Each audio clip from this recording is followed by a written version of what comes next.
हा प्रश्न superposition of wave या चॅप्टरवर सीईटी 2021 ला आलाय.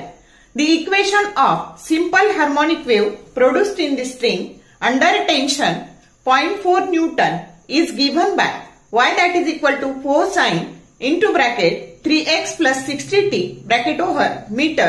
The mass per unit length of the string is option A 10 raised to minus 3 kilogram into meter inverse, B 10 raised to minus 5 kilogram into meter inverse, C 10 raised to minus 3 gram into centimeter raised to inverse, and D 10 raised to 5 gram into centimeter raised to inverse.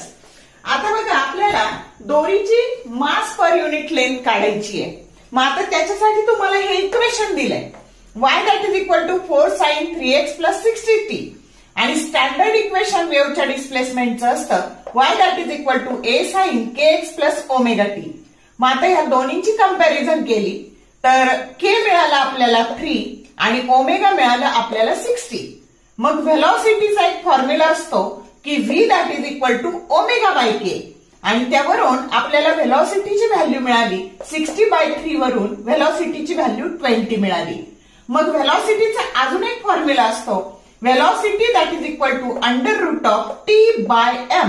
t tension applied to the string आणि m हे mass per unit length of the string. म्हणून आपण ही velocity शोधली. Tension 0.4 newton दिलेलं आहे.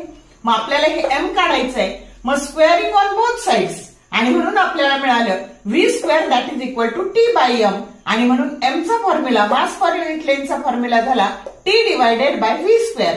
t आहे 0.4, v चा स्क्वेअर आला 400. मग आता याला आपण असं लिहू शकतो की 4 into 10 raised to 2 आणि डिनॉमिनेटरच्या न्यूमरेटरला गेले -2 झाले आणि 0.1 म्हणजे 10 raised to -1. मग हे -1 आणि हे -2 हे टोटल झाले 10 raised to -3 आणि म्हणून मास पर युनिट लेंथ आली 10 raised to -3 kilogram into metre inverse ही जो करेक्ट ऑप्शन ए आहे. शॉर्ट व्हिडिओ आवडले लाईक करा, शेअर करा, कमेंट करा. For more useful tips and tricks keep watching Wings of Physics. Thank you very much.